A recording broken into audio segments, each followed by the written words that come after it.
Shalom, salam sejahtera bagi Bapak, Ibu, dan saudara-saudari yang dikasihi Tuhan Yesus Kristus.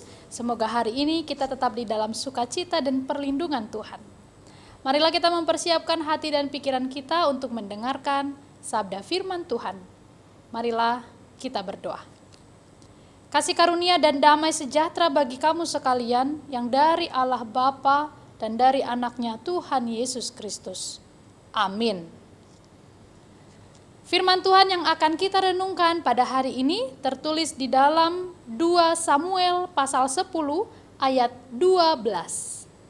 Kuatkanlah hatimu dan marilah kita menguatkan hati untuk bangsa kita dan untuk kota-kota Allah kita. Tuhan kiranya melakukan yang baik di matanya. Demikianlah firman Tuhan.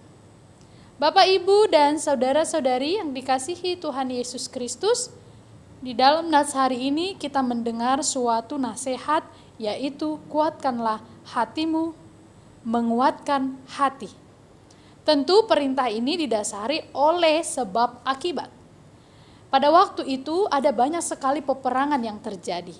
Khususnya pada nats hari ini, Raja Daud memimpin sebuah perjuangan di dalam peperangan. Sehingga ada suatu kata yang menguatkan mereka semua di dalam menghadapi peperangan melawan para musuh. Menguatkan hati. Yang kedua, mempercayakan Tuhan melakukan yang terbaik. Di dalam perjalanan kehidupan bangsa Israel, baik di dalam peristiwa-peristiwa peperangan yang dipimpin oleh para raja, khususnya Daud dalam nats hari ini, terbukti bahwa Tuhan tidak pernah meninggalkan mereka. Mereka dapat memenangkan setiap peperangan. Itu semua adalah karena berkat dan karena pertolongan Tuhan. Di dalam nats hari ini, kita juga orang percaya, diingatkan, diteguhkan kembali bahwa dalam kehidupan kita setiap hari ini, bukankah ada banyak peperangan yang terjadi? Mungkin peperangan yang terjadi bukan seperti pada masa itu melawan para musuh ke medan perang.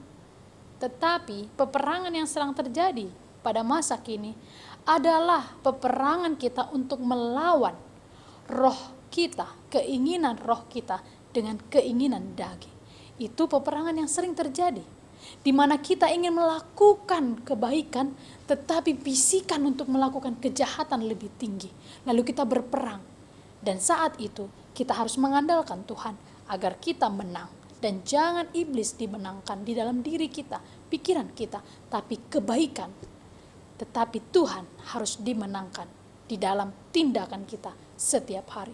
Kalau Bapak, Ibu, dan saudara-saudari dalam kehidupan praktek setiap hari kadang bergumul, ingin melakukan sesuatu, ingin menolong, tetapi kita merasa gengsi, ingin memaafkan, tapi kita merasa gengsi, sebenarnya itu adalah sebuah peperangan. Saat itu kita harus memenangkan kebaikan-kebaikan. Jangan sampai kita dimenangkan oleh si iblis atau si jahat. Setiap hari kita mengalami peperangan. Dan kita akan menang bila kita senantiasa mengandalkan Tuhan. Dan yang kemudian, peperangan yang sering terjadi dalam kehidupan kita setiap hari adalah kesusahan, pergumulan, sakit penyakit, duka nestapa. Semua itu yang terjadi adalah juga peperangan. Kadangkala kita kalah oleh peperangan itu, sehingga iman kita menjadi lenyap, iman kita patah, pengharapan kita patah. Saat kita menghadapi pergumulan, saat kita menghadapi kesusahan, menangkanlah itu. Ketika sakit penyakit kita belum kunjung sembuh, menangkanlah dengan iman bahwa Tuhan akan memberikan kesembuhan pada waktunya. Yang harus kita lakukan adalah bertahan di dalam iman. Nah, hari ini juga mengingatkan kita bahwa ada banyak sekali peperangan yang kita alami karena ekonomi, karena memikirkan anak-anak. Ketika Bapak, Ibu, dan saudara-saudari mengalami itu, atau pemuda-pemudi dalam hal bekerja, dalam hal hubungan, percayalah, andalkanlah Tuhan. Dalam hal-hal yang demikian, Jangan pernah beri kesempatan dan toleransi kepada si jahat atau iblis untuk memenangkan pikiran kita. Tapi biarlah Tuhan selalu yang kita andalkan. Dan yang terakhir, di dalam nas hari ini juga ada perintah, sebuah pernyataan, yaitu Tuhan kiranya melakukan yang baik di matanya. Ini mengingatkan bahwa sekalipun mereka menghadapi peperangan, tapi mereka menyerahkan kepada Tuhan. Itu sebabnya dikatakan Tuhan memberikan yang baik di matanya. Menurut pandangan Tuhan, bukan menurut pandangan kita. Seringkali kita menjadi orang yang egois, meminta agar Tuhan menjawab doa kita, dan menurut kita itulah yang terbaik. Tapi nas ini mengingatkan kita bahwa bukan demikian. Yang terbaik bagi Tuhan, itulah yang harus kita terima. Sama seperti seorang bapa yang selalu memberikan yang terbaik bagi anaknya. Sekalipun seorang anak selalu meminta ini dan itu, yang menurutnya itu kesukaannya, tapi orang tua akan tahu mana yang terbaik bagi anaknya. Seperti itulah Tuhan terhadap kita. Biarlah yang kita terima, kita yakini, inilah yang terbaik dari Tuhan. Inilah yang terbaik daripadanya. Kalaupun aku harus menderita, kalaupun aku kesusahan, padahal aku sudah melakukan yang baik. Kalaupun aku terus menerima derita, biarlah aku percaya bahwa ini yang terbaik daripada Tuhan. Tidak pernah kita bisa menjangkau pikiran-pikiran Tuhan, tapi iman kita bisa melampaui semuanya. Bapak, Ibu, dan saudara-saudari yang dikasihi Tuhan Yesus Kristus, mungkin hari ini juga akan ada banyak peperangan yang kita hadapi. Hadapilah dan menanglah bila kita mengandalkan Tuhan. Kiranya Tuhan Yesus senantiasa memberkati dan firman hari ini memberikan banyak berkat bagi setiap yang mendengar. Amin.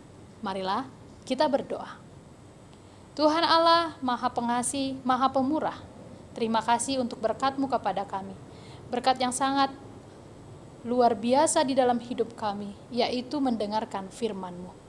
Terlepas dari segala kondisi kami mendengarkan firman-Mu, yang kami sadari adalah bahwa Tuhan masih memperkenankan kami untuk menerima sabda kebenaran firman Tuhan. Dan firman inilah yang menguatkan langkah kaki kami untuk berjalan bersama-Mu, untuk senantiasa melakukan firman-Mu. Berkatilah ya Tuhan Allah kehidupan kami pada hari ini, kami serahkan kepadamu.